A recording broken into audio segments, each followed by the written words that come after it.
Hi there, Sandra here from the Schwowin's Nest. Boy, have I got some flips for you. This first one is using a tea box that I picked up at the thrift store. I'm not going to use the whole thing, I just want to use the lid.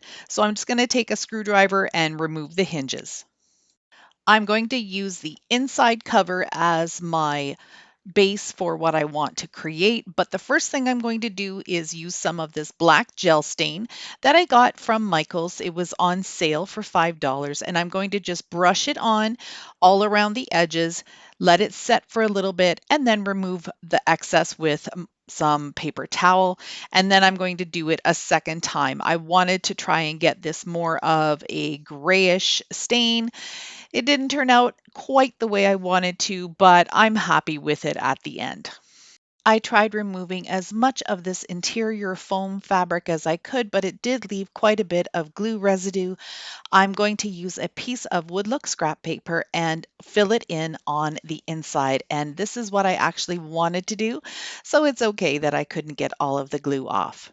I don't use a lot of paper in my crafts, but I've had this paper cutter since I was a scrapbooking fan, and it really does come in handy for cutting some nice, clean, straight lines. I'm just going to use a regular glue stick to apply the paper, and this works really well because it's raw wood underneath and because this is paper, it's not cardstock. If it was cardstock, I'd probably use something like Aleene's Tacky Glue or maybe even some Mod Podge, but I just want this to be stuck on there really good and not have any bubbles. And the glue stick works great. This is one of those windmill decor that I picked up at the Dollar Tree. Whenever I see them, I usually grab two or three because they're perfect for farmhouse decor. What I'm going to do is just remove the chain on the back and then snip off that little welcome sign. I'm not going to use that for this particular project. What I'm doing here is just bending the one side of the blade up a little bit so it's not so flat and it looks more realistic. Then I'm going to take it outside and give it a spray paint of some gray primer. It's a flat primer, and I just want to make sure to get all of that shininess covered up so I can do my galvanized paint technique on it. Here's the windmill with the gray paint on it. I'm just going to let that dry. I went over to my Cricut Joy and designed the words farm, sweet farm in different font, and I'm just going to apply that to the bottom portion of the sign. As usual, I will have this available as a free printable on my website. Just get on down to that description box and click on the link. Before I get to painting, I wanted to share with you that I am so honored to be in collaboration with my sweet friend Jackie over at Blessed Beyond Measure. Her channel is amazing. She's so much fun, and she does some beautiful farmhouse decor items using thrifted and Dollar Tree products, all sorts of things. If you're not familiar with Jackie's channel, please go over, hit that red subscribe button and the notification bell, along with that thumbs up, and tell her I sent you. For my galvanized paint technique, I like to use three different colors, and I always start with a base coat of either a gray or a black. I decided to do the primer this time with the gray, and now I'm using just a regular kitchen sponge, and I'm dabbing it in the black paint, sponging some off, and then hitting it all over. You can see here that the bent edges of the blades automatically pick up a little bit extra black paint, and that's great because that gives it more of a natural look.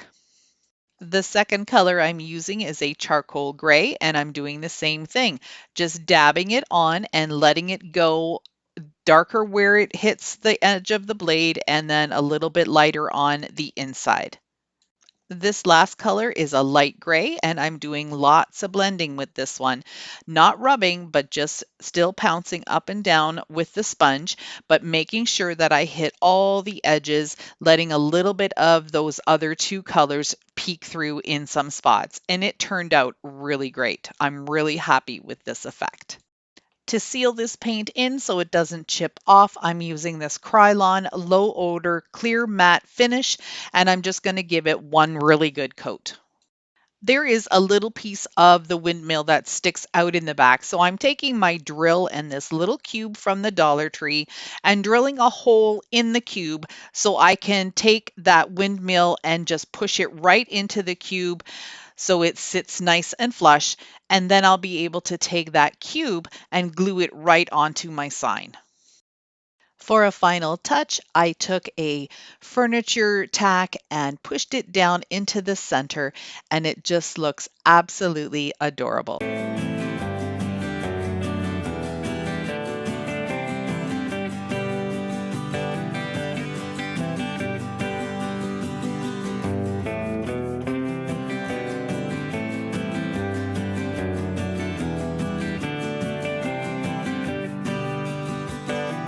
My second project for you today is using this gorgeous green planter.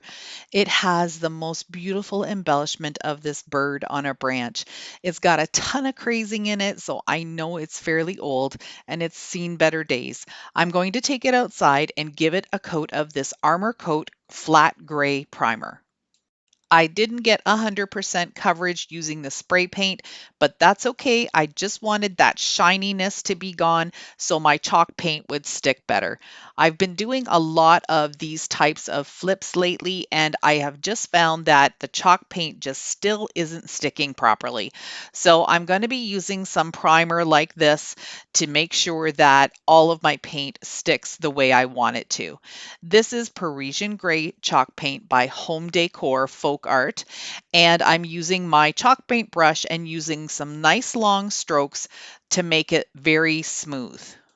I'm also going down a couple of inches on the inside just because if someone puts some plants in here or some faux decor that you can't see the different gray tones from the top. To give this a little bit of distressing, I'm using a new technique. I'm taking a baby wipe and using some clear wax that has a little bit of white acrylic paint in it to make a white wax. And I'm very gently going to go over my piece, making sure that I don't press too hard because that will activate the chalk paint underneath and pull some of it off. It's going to look amazing when I get it on the bird and in between the branches. But again, I'm using a very light touch. I love how this turned out, really soft and subtle.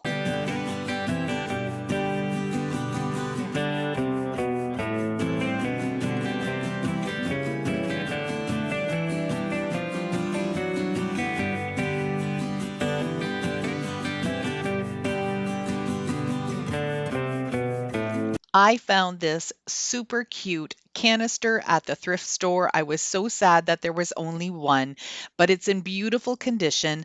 What I'm going to do is just remove the label and then use 100% pure acetone to clean off any excess glue and to also get some of the marker off.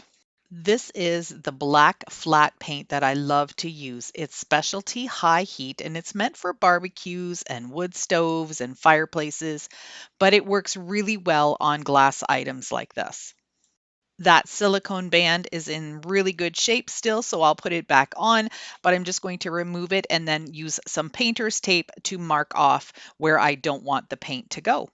While I was waiting for the paint to dry, I designed this #1 decal on my Cricut.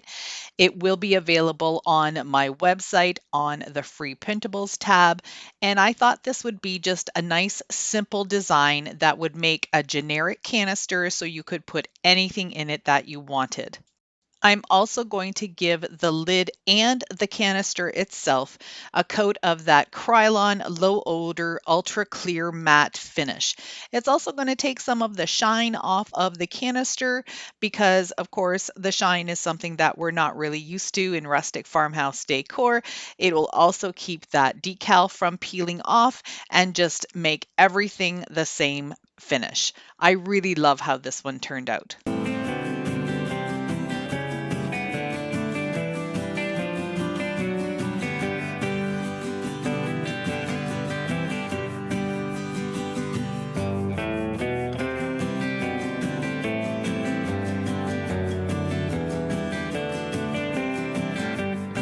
Project number 4 is using this black wooden tray that I got for $5. And I'm always on the lookout for trays because you know what? They are so versatile. And this one had some really nice scalloped handles, which I didn't think was too frou-frou. It fit right in with farmhouse decor. So I'm just going to give it a good cleaning. Look at all that grunge coming off there. So just going to make sure it's nice and clean. I'm using my crud cutter, and then I'm going to go ahead and start giving it a couple of coats of white chalk paint. I'm using my DIY chalk paint recipe. That's what that big jug is. I'm just using regular flat latex paint and some talc. If you're interested in that recipe, I do have it down in my description box. The other thing that I have down in my description box is the fabulous Jackie's video. I want you to go over there. Make sure you check out that video, what she's creating as part of our collab. You are not going to be disappointed. She is amazing. I've got my 2 coats complete, but take a look at this vinyl placemat. It is beautiful. I found it at Dollarama, which is a local dollar store here in Canada, and it's a really nice thick vinyl. So what I'm going to do is just take some measurements and then cut out what I need using my utility knife. Before I glue in the liner, I want to take some coarse grit sandpaper and just run it across the edges all over. I want some of that black to come through and make this look very distressed and old-fashioned, although it's been painted with a fresh coat of paint. So just be careful if you're using a coarse grit sandpaper like I am. All I've got to do is run it across once and it pulls all of that paint off. If you want to have a little bit more control, then by all means use a finer grit sandpaper. I decided to use Aleene's tacky glue to apply the vinyl placemat. I just thought this would be a really nice strong glue that I'd be able to just spread out using my little foam brush, and then I'll be able to get a really nice secure hold. I'm just going to lay the vinyl placemat in, press it down, make sure it's all nice and smooth, and then just put a couple of books on it and let it cure overnight. I'm also going to seal this with my low odor clear matte spray, and that just makes sure that the paint doesn't chip, crack, or peel. This was a really simple makeover that anyone could do, and I think it turned out really beautiful.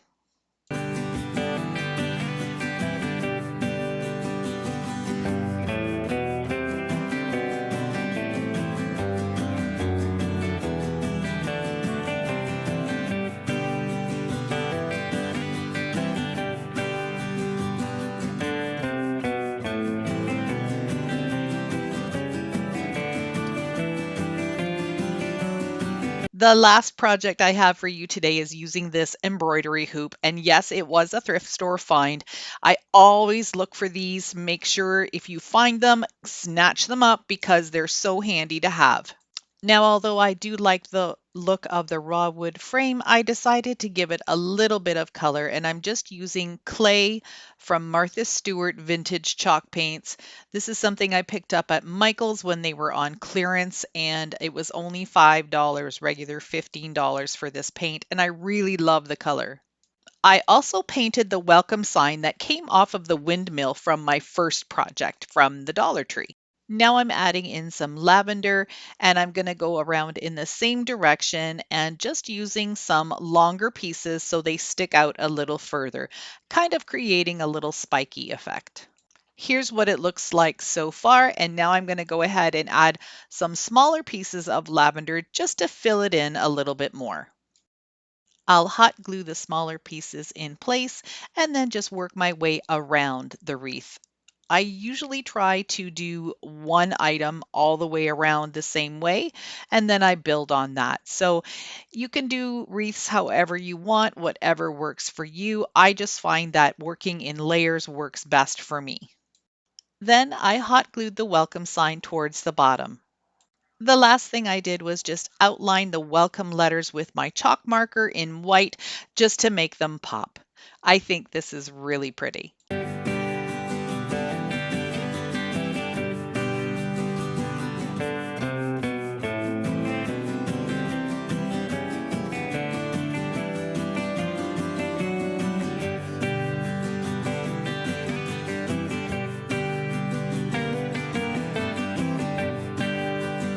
I sure hope you enjoyed my video today.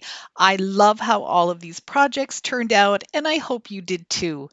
Make sure you go check out Jackie over at Blessed Beyond Measure. Remember, her channel link and her video link are down in my description box.